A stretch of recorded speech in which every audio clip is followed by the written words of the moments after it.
I made the salad just the way you like it, Sophie said, setting the bowl on the table. Her hands trembled slightly, though she smiled.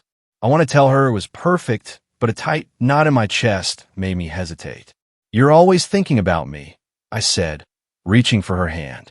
She pulled it away subtly, glancing at Robert, who was leaning back in his chair, a smug grin stretching across his face.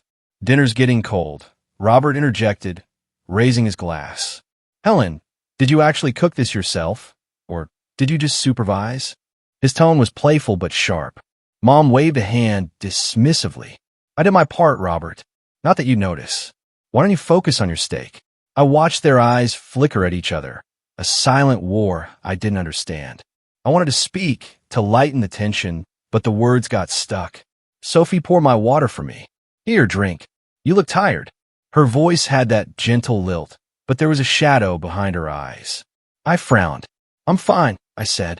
Just a long day at the office. Robert chuckled. We all have long days, but some of us still manage to keep the house in order. Right, Helen? Mom's jaw tightened. I keep it in order, Robert. You wouldn't know, would you?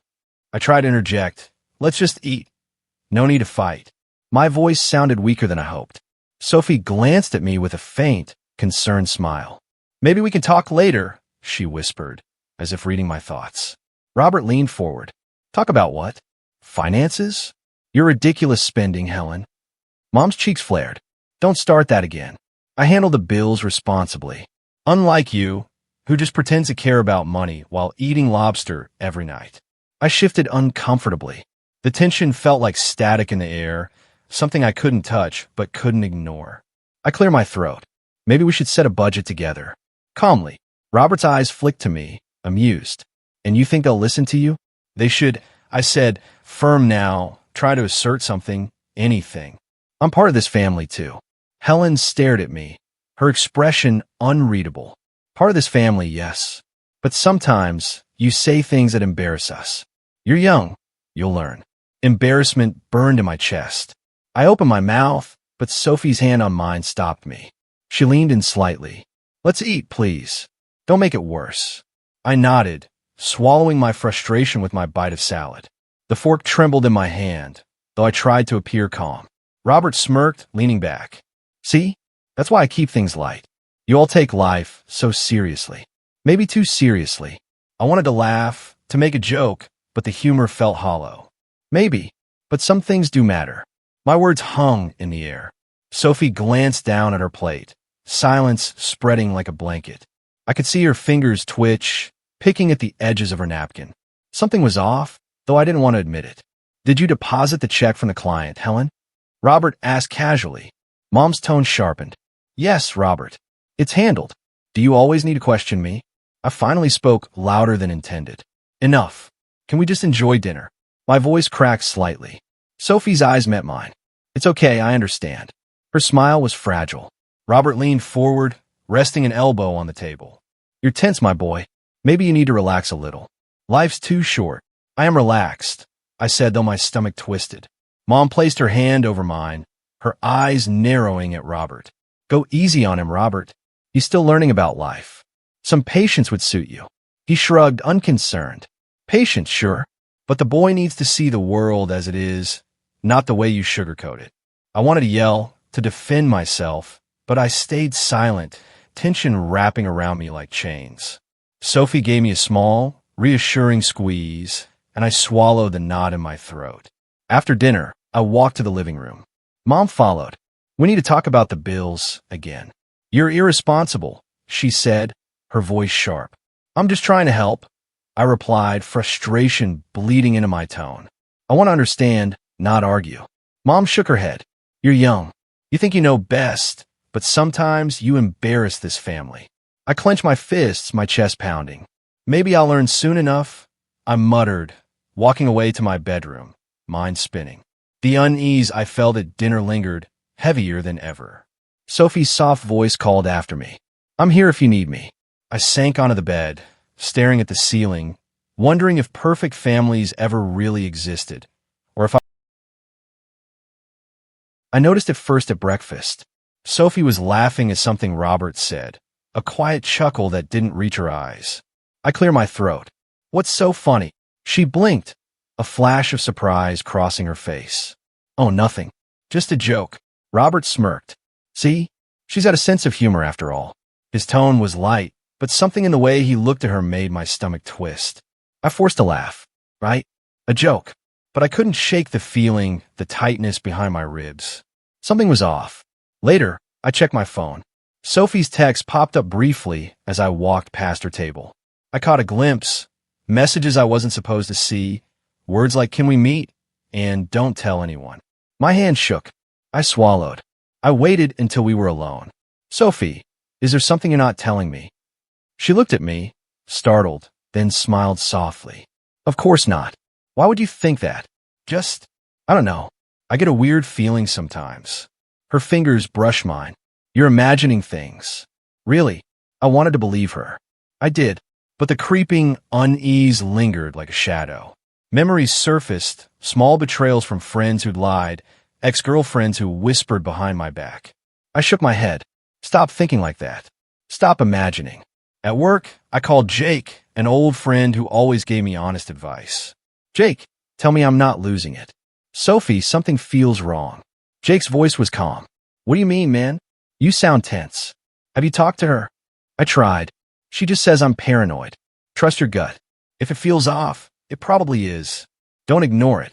I hung up, my stomach twisting further. Maybe he was right. But how could I confront her without ruining everything? That evening, I returned home early. The living room was empty. I heard whispers from the kitchen. I paused, straining. Robert's deep voice, low, smooth. Sophie's laugh. Closer now, clearer. My chest tightened. I stepped in quietly. They both turned, smiles polite but strained. "Oh, you're home early," Sophie said. Her eyes darted to Robert for just a second too long. "I was just finishing up," I said, trying to sound casual. "Everything okay?" "Fine," Robert said a little too quickly. "Just chatting." I nodded, but my gut burned. I left the room. Sophie's gaze followed me, hesitant, unreadable. Later, I found her phone unattended on the couch. I resisted the urge to check it, but curiosity gnawed. I heard footsteps. Sophie appeared in the doorway, arms crossed. "Looking for something?" I shook my head. "No, I just want to talk." She hesitated, then sat beside me. "About what?" I searched her face, my voice low. "About us. About trust. I can't shake this feeling. Are you hiding something from me?" She smiled, almost tenderly. "You're letting paranoia take over. I love you. Nothing's going on." But the tension in her shoulders betrayed her words. I wanted to scream, demand the truth, but I swallowed it down. I can't ruin this. Not yet. Days passed, and the small betrayals mounted. Texts deleted too quickly. Odd excuses. Unexplained absences. I started noticing how she avoided my gaze when Robert was around. How Robert's hand would brush hers accidentally. I felt trapped in a web I didn't know I could escape. One evening, I confronted Sophie again. "You've been distant." "I see it, Sophie." I noticed the whispers, the glances. She laughed nervously, brushing my arm. "You're imagining things." "I promise." "Am I?" I snapped, the words harsher than I intended. "Because it's not just imagination anymore." Her eyes widened. "I'm telling the truth. You have to trust me." "I want to," I said, voice trembling. "I really do. But everything feels wrong." And Mom, she always takes a side. Sophie bit her lip quiet. I wanted her to say something, anything, that would make the tightness in my chest loosen. But she just smiled faintly, and it felt empty. I spoke to Jake again. "It's getting worse. I don't know how to handle it." He didn't hesitate. "You confront it head-on, or you burn yourself alive from doubt. Pick one." I sighed, pacing my apartment. I didn't want confrontation. I wanted clarity. But clarity seemed impossible. At night, I lie awake, staring at the ceiling. I replay every glance, every whisper, every hidden text in my mind. My love for Sophie wrestled with my fear, and both left me hollow. Maybe I am paranoid, but deep down I knew I wasn't imagining it. Something was there, something I couldn't face yet. The creeping doubt settled like a fog, heavier each day, and I realized the perfect family I had believed in was. I came home earlier than usual, planning to surprise Sophie with dinner. The moment I opened the door, I heard it, soft moans, the unmistakable sound of skin against skin. My chest seized, my heart pounding like a war drum. I froze, unsure if I wanted to move forward or run away. Curiosity, rage, and disbelief twisted inside me, each sharper than the last. I crept toward the bedroom, every step heavy. There they were, Sophie pressed against Robert, her lips moving against his. My knees buckled. I couldn't breathe. I slammed the door. What the hell is going on? My voice cracked, trembling with fury. They jumped apart. Sophie's face drained of color. I can explain. Robert smirked, calm, as if I had interrupted nothing. So you finally caught us. I was wondering when you'd notice. Notice? Notice what? I shouted, disbelief turning to rage. I couldn't find the words. Betrayal burned hotter than any insult I could speak. Sophie covered her mouth, tears spilling. It's not what you think. Not what I think. Sophie, I saw you. I saw everything. My fists clenched, nails digging into my palms. My mind reeled. How could you? How could both of you? Robert leaned back, composed. Easy there. Don't let your emotions cloud your judgment. Maybe you misread the situation. I laughed bitterly. Misread? My wife is in your arms, Robert. How is that a misreading? Helen's voice called from the hallway. What's happening? Why are you shouting? I spun around. Mom, come here. Look what they're doing. Helen appeared in the doorway, frowning. She glanced at Sophie, then Robert, then me. Oh, I see. This is how you embarrass us. I should have known you'd make a scene. Mom, I'm not embarrassing anyone. I caught her cheating. My words trembled with anguish. Helen's eyes narrowed. Cheating? Or are you just trying to shame the family? Make us look bad? Mom, I'm telling the truth. I pleaded, desperation rising. You don't understand. Sophie sobbed, stepping forward. Please don't hate me. I didn't mean for this to happen. I didn't. Robert laughed softly, a cruel edge in his tone. See, she's crying. Aren't you overreacting? Maybe you're too sensitive, my boy. I staggered backward, my vision blurring. Sensitive? You're mocking me after what you've done? You're disgusting. Sophie dropped to her knees, hand clasped. I'm sorry. I didn't plan this. It just happened. Happened. I shouted, my voice raw. Happened? You call betrayal an accident. My chest ached, tears stinging my eyes. Rage mixed with humiliation in a bitter cocktail. Helen stepped closer to Robert, her expression unreadable. It's fine, Robert. Let him be upset. But really, he should have been more careful. He's shaming us by reacting like this. I froze. What? Mom, you're siding with him? She waved a hand, dismissive. I'm just being practical. Family matters must be protected. You don't want to ruin everything over mistakes. I'm not ruining anything. My voice broke. I'm exposing betrayal. You should be furious, not. You always think you know best, Helen cut in sharply. I raised you to respect the family, and you make a spectacle instead. Sophie sobbed harder, her small frame shaking. I never meant to hurt you. I swear I didn't. Please. Robert leaned against the doorframe, arms crossed. Looks like you're all alone in your anger. Even your mother isn't backing you up. Alone. That word echoed through my mind. My family, my wife, my home. It was all a lie. My chest tightened, breath coming in short bursts. I wanted to scream, to hit, to collapse. Every thought spiraled into despair. I swallowed hard, tried to steady myself. How could you do this to me? My voice was barely more than a whisper. Sophie looked at me, guilt etched in every line of her face. I thought. I don't know. I'm sorry. Sorry. My laugh was hollow. Sorry doesn't fix this. Sorry doesn't erase the humiliation. Sorry doesn't undo what you did. Helen's gaze hardened. Enough. Stop making scenes. You're shaming us, all of us. Control yourself, or there will be consequences. I felt the walls closing in, the room spinning. I couldn't believe what was happening. My mother, my wife, my stepfather, my entire life had shifted in an instant. I can't. My words failed me. My knees buckled. I sank onto the floor, head in my hands. The betrayal cut deeper than any blade. Sophie knelt beside me, reaching out. Please don't leave me like this. I pulled back. You already did. Both of you. Everything's over. I don't even know who I am anymore. Robert chuckled quietly. Strong words, but I think you'll survive.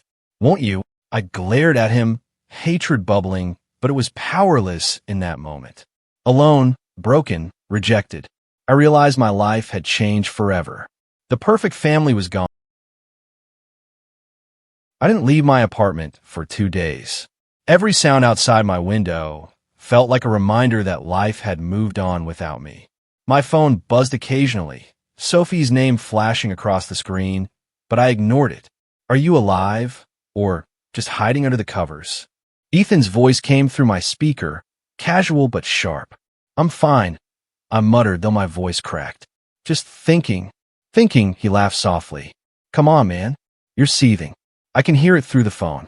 I clench my jaw. Maybe I am. What would you do if the people you trusted most betrayed you? If your mother sided with them? There was silence on the other end. Then, Ethan said slowly, I'd probably lose my mind first. Then, I'd figure out how to take control. Take control? I scoffed. What can I control? Everything's gone. Sophie. Robert. Mom. My fist slammed against the bed. They've taken it all. You haven't lost everything, he argued. You've got yourself.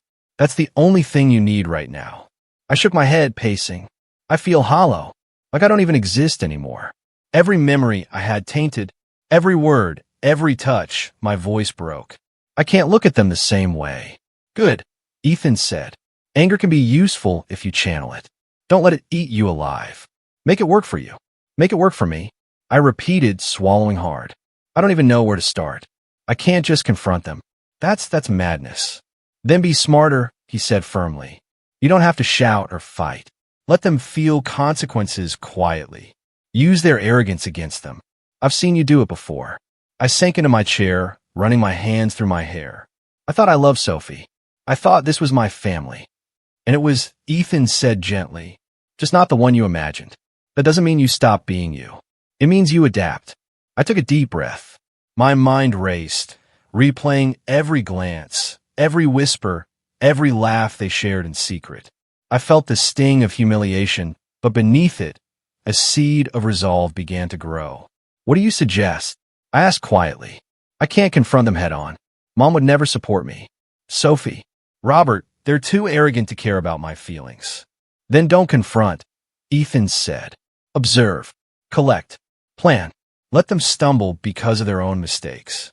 Subtle, quiet, perfect revenge. I nodded slowly, a cold determination settling in. Subtle. I can do that. I can watch. I can wait, and I can make them regret everything. And don't forget, Ethan added, you're not alone. I got your back. If things get messy, I'll help. But you have to act smart, not impulsively. I smiled faintly for the first time in days. Thanks, Ethan. I needed to hear that. Days passed.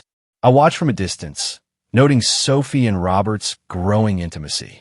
Every touch, every laugh between them stoked my anger. But I didn't approach. I observed, storing evidence in my mind, memorizing patterns, learning weaknesses. One evening, I called Ethan again. They're so careless. Texts left open, arguments in front of neighbors. They think no one sees, no one notices. Good, he said. That's your advantage. Don't rush it. Let them reveal themselves. I rubbed my temples. I hate them. I hate that I feel this way. I can't just sit here and stew, but I can't act rashly either. Patience, Ethan said. Anger without direction is poison. Direction makes it power. I exhaled slowly, letting the tension ease just a fraction. My home was silent. My heart ached, but clarity began to settle in. I could see my path forming, not through confrontation, but through strategy. Every careless word, every exposed secret, they would be their undoing. Mom's attitude began to shift too. Small things, her sharp glances when Robert said something, hesitation when Sophie tried to defend herself. She hadn't fully realized yet, but cracks were appearing in her loyalty. I noted every one. Looks like even she isn't as blind as she pretends. I muttered under my breath, feeling a spark of satisfaction. Ethan chuckled. Good observation. Keep tracking. You'll be ready when the time comes. I sank into my chair, staring out the window, thoughts spinning. I was alone, yes. Betrayed, yes. But I was learning. Every day, every interaction, every careless smile or whispered word from them fed the plan forming in my mind. I wasn't the same man who had walked in on them. I was sharper now. Anger had hardened into focus. Pain had transformed into resolve. And when the time came, I would make them pay, not recklessly, but decisively. I leaned back, a quiet smile tugging at my lips. They'll regret this. Every last one of them. For the first time in days, I slept that night without tears. Rage had become fuel. Isolation had become preparation. And the man they had destroyed was already becoming someone stronger, smarter, and I sat across from Ethan in the cafe, laptop open, evidence organized, heart steady. They think I'm just brooding, I said quietly. They don't see what I'm planning. Ethan leaned back, smirking. Good. Let them be blind. That's where your power lies. I nodded. I've got texts, emails, receipts. Sophie's been careless. Robert brags in front of the wrong people. One slip, and everything falls apart. You're not thinking of going public yet, right? He asked. Not directly, I replied. This isn't about screaming betrayal. It's about letting them destroy themselves. That night, I arranged to accidentally leave Robert's files where Helen could see them. The folders were subtle. Financial inconsistencies, small manipulations, and evidence of Robert covering for Sophie's lies. Mom walked in, brow furrowed. What are these? I leaned against the counter, calm. Just some files I came across. Thought you should know. Maybe you'll want to look through them. Helen's eyes flicked to the papers, lingering on the numbers. I don't understand. Some of this doesn't make sense.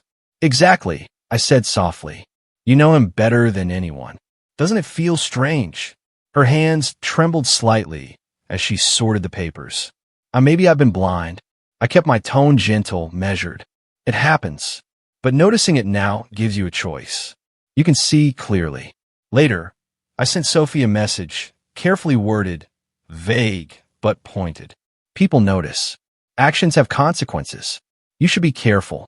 I didn't expect a reply. She didn't send one. Robert called, his voice smooth. You're being paranoid, aren't you? Watching too closely, imagining things. I smiled inwardly. Paranoid, I said. I'm just observant. I notice patterns. And when patterns repeat, mistakes become visible. Careful, he warned. You don't want to make enemies unnecessarily. Enemies? I laughed softly. I'm not making them. You're making them for yourselves. Over the next week, subtle confrontations began. I casually referenced Sophie's slips in conversations with mutual acquaintances. Her careless comments about Robert's finances, her lies about social events, all repeated in public settings where others could hear. At dinner, Mom hesitated before defending them. I don't know. Something seems off, she said quietly. I leaned forward, voice calm. I noticed it too. Little things. Repeated mistakes. Doesn't it feel like they're trying to manipulate the situation? Helen sighed. I don't want to believe it, but her words trailed off. The first crack in her armor. Sophie noticed the shift. What are you doing? She asked, her voice sharp. I smiled faintly. Just observing. Everyone makes mistakes. Some bigger than others. Robert narrowed his eyes. You're testing me? Not testing, I said, steady and cold. Simply pointing out patterns. Patterns that don't look good for you if repeated in public. Sophie's face went pale.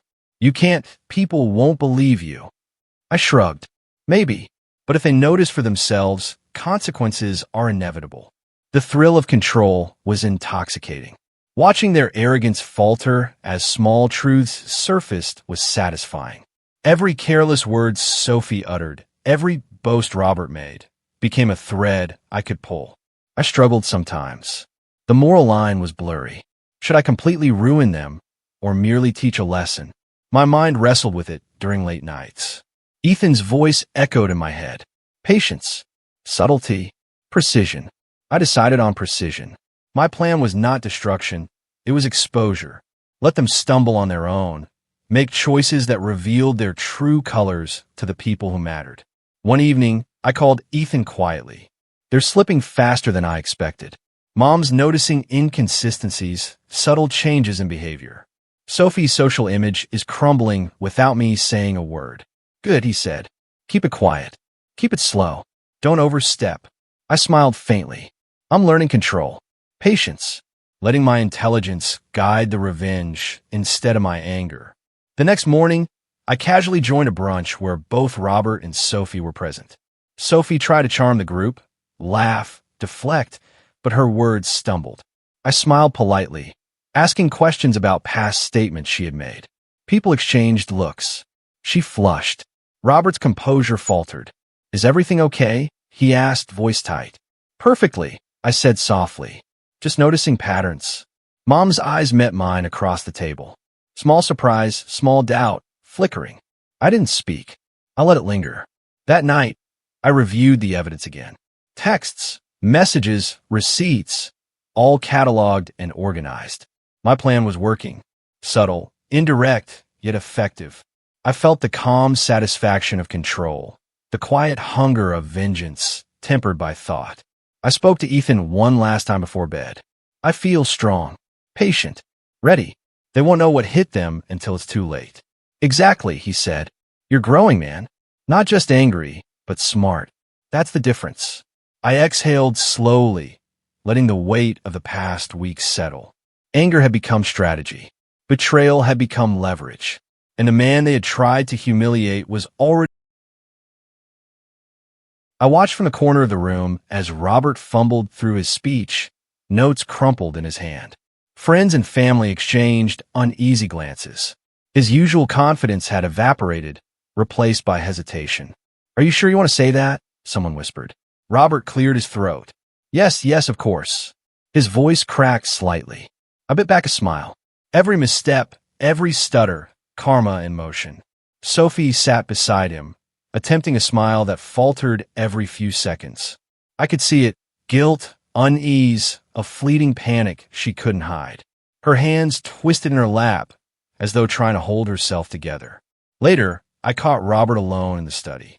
You seem stressed, I said casually, leaning against the doorframe. He stiffened. I'm fine. Really? I asked softly. Because people are noticing. Friends, colleagues, everyone. He swallowed hard. They'll understand. It's just a rough patch. Patch? I shook my head, voice quiet but cutting. It's more than a patch. It's credibility, Robert. Respect. Integrity. All slipping through your fingers because you chose arrogance over honesty.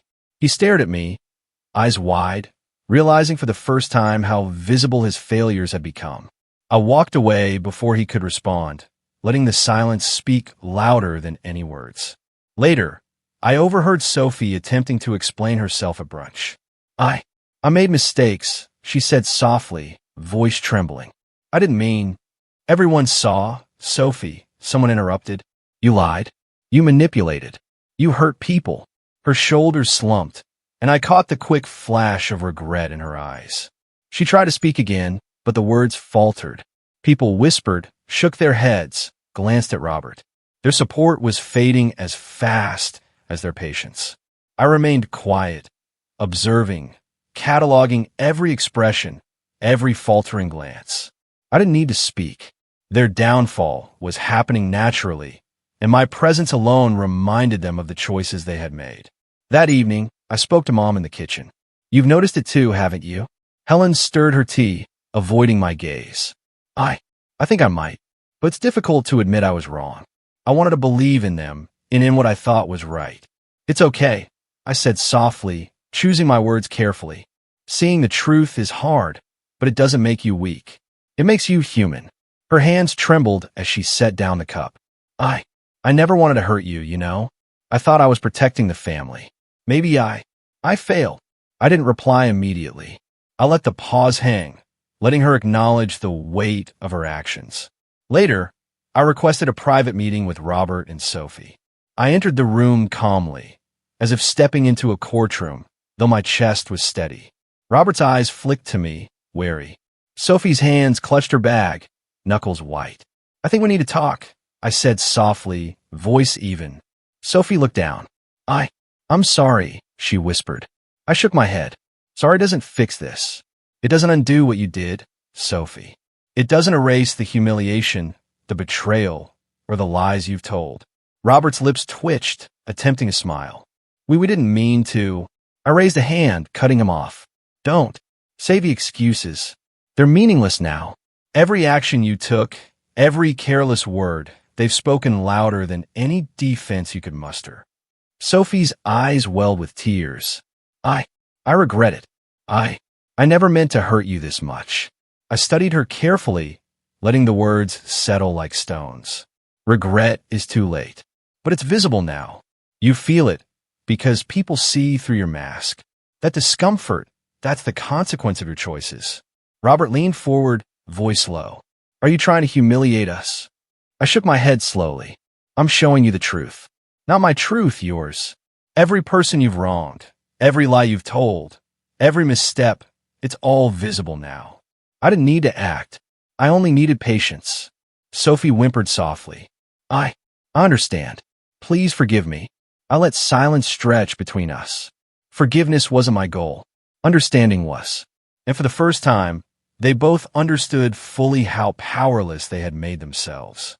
Helen appeared at the doorway, quiet, watching. Her lips pressed into a thin line. I see now. Maybe I should have listened to you sooner. I nodded once, letting the acknowledgement sink in. It's hard to admit mistakes, Mom, but admitting them is the first step toward clarity. Robert's shoulders slumped. Sophie's face crumpled in shame. I felt the cold satisfaction of control. Not rage, not malice, but clarity. They had created their own downfall. I turned to leave. Learn from this, I said softly.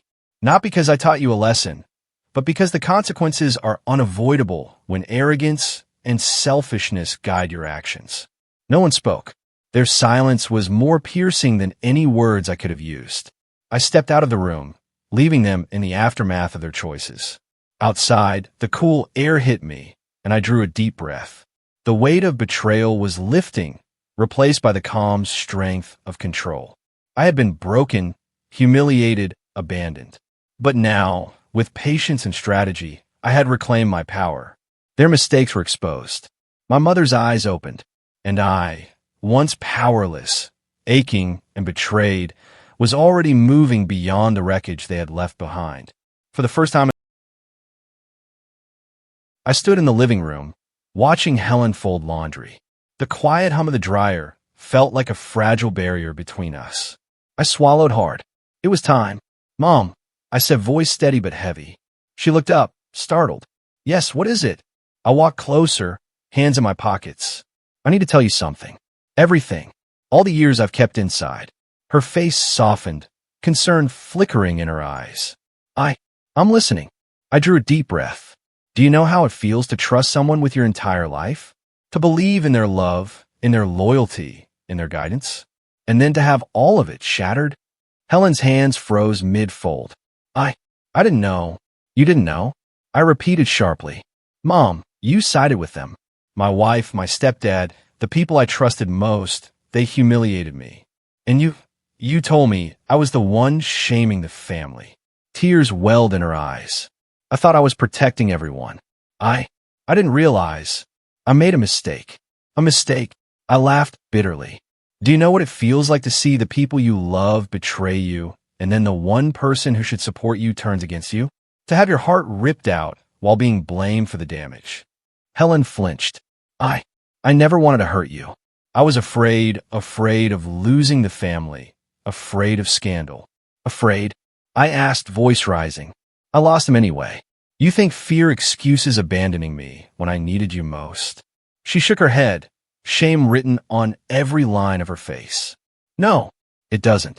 I should have protected you. I should have stood by you. I looked at her for a long moment. Do you know how long I've carried this anger? How long I've swallowed every betrayal, every insult, every whispered lie? How it hollowed me, made me question who I was. Helen's hands trembled. I didn't know You didn't know? I interrupted, voice softer now, edged with sorrow. You just chose not to see, chose to protect them instead of me. Her eyes brimmed with tears. I was wrong. I am so sorry. I see it now. All of it. I I don't expect forgiveness, but please, please know I regret it. I swallow, my throat tight. Mom, I can't give that yet. Not because I hate you, but because I need to protect myself. I've learned something from all this. Helen looked confused. What have you learned? That pain teaches you strength, I said, pacing slowly. It teaches you discernment. It teaches you self-respect. And it forces you to see people clearly, without illusions. I've grown, Mom. I've become someone I can trust, not because others are reliable, but because I am. She wiped her tears, reaching for my hand. Can we start over? Rebuild. I shook my head slowly. We can rebuild, but it won't be the same. The trust one lost isn't easily returned. I'll protect my heart first. That's what I've learned. That's what I deserve. Mom nodded, silent, understanding.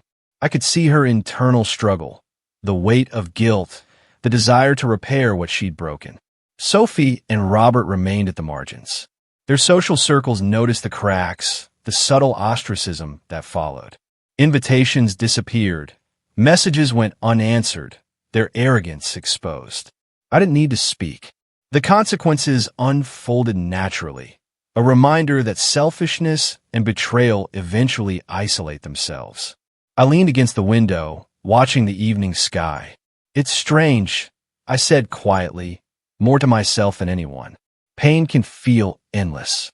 But once you face it, once you understand it, it becomes power. Helen stepped closer. I see that now.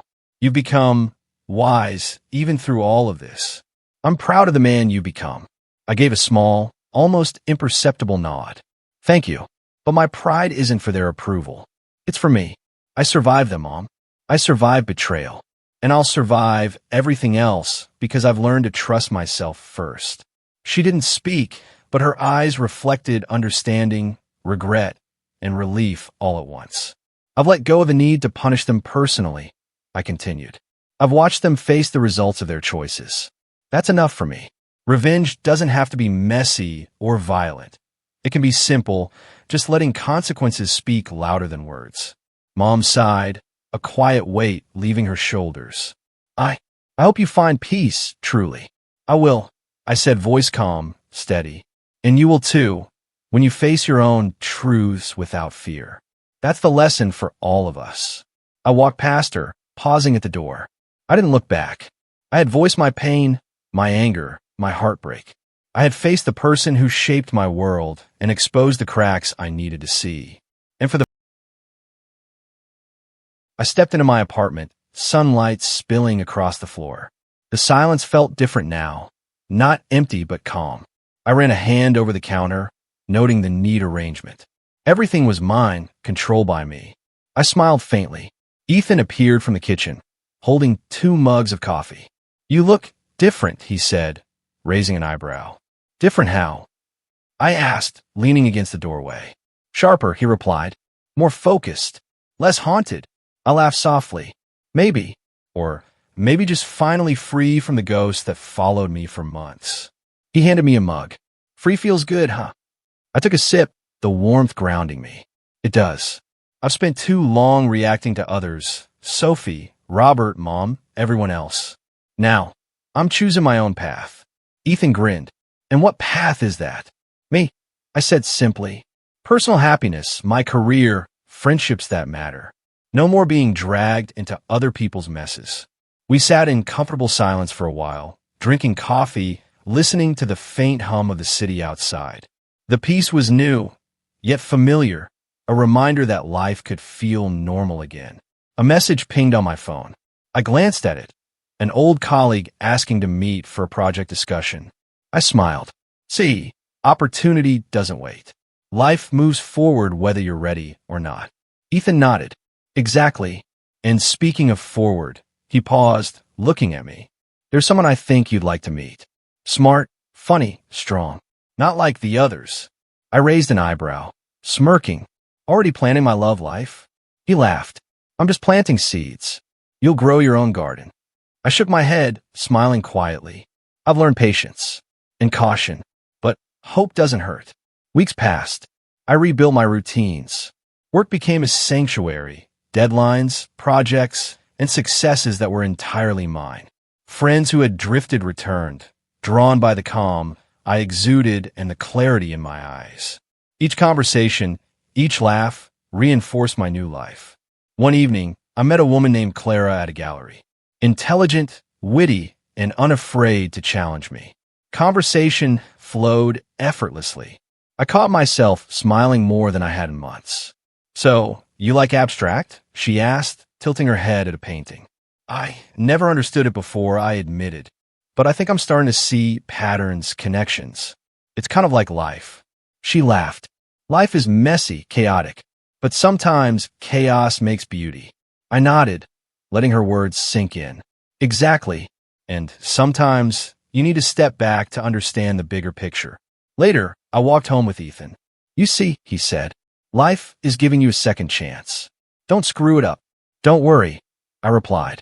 "I've learned patience, observation, restraint. I know the value of subtlety now." Ethan smirked. "And revenge? Still lingering?" I chuckled softly. "It lingers, but not as a craving, more as a reminder. Sophie and Robert are living the consequences of their choices. Karma is quiet, precise, and unavoidable." He nodded approvingly. "Smart. Let be. You're bigger than needing to act." I paused, looking at the city skyline. I was naive once. Believed in people who didn't deserve my trust. Believed in love that was hollow. But pain teaches. Betrayal sharpens. Heartbreak makes you intelligent. Ethan clapped me on the shoulder. "Exactly. And now, you're unbreakable." I smiled faintly, letting the truth of that sink in. I had been broken, humiliated, abandoned. But the man standing here now had strength I never knew I possessed. Emotional intelligence, patience, resilience, my education from fire and betrayal. Days turned into weeks. Each morning, I woke with clarity, purpose, and a quiet satisfaction. Sophie and Robert were no longer shadows in my life. Their missteps, public embarrassment, and self-inflicted isolation reminded me that the world balances itself, even without my intervention. Mom reached out occasionally. Conversations were careful, gentle. We weren't entirely healed, but the tension had softened. I felt no rush to mend everything. Trust had to be rebuilt on my terms. I often reflected on the journey. From naive husband to broken man, to strategist, to someone finally standing firm on his own ground. It had been painful, yes. Devastating, but transformative. Every betrayal had sharpened me. Every sleepless night had clarified my priorities. One quiet evening, I sat on my balcony, the city lights reflecting in my eyes. "I've rebuilt," I murmured. "Not just my life, but myself. Stronger, smarter, free." Ethan joined me, handing a fresh coffee. "Future looks bright," he said. I nodded, sipping slowly. "It does. And for the first time in months, I'm ready to enjoy it." A soft breeze carried the distant sounds of the city. I let myself relax fully, savoring the calm. Life had tested me, burned me, and yet here I was, standing tall, wiser, and fully in control. Justice had been served, subtly, quietly. Pain had taught me resilience. Betrayal had taught me discernment. And now, at last, I was free to live my life on my terms. No illusions, no dependencies, just strength and hope. I looked forward, eyes bright, heart steady. The past had shaped me, but it did not define me. I was ready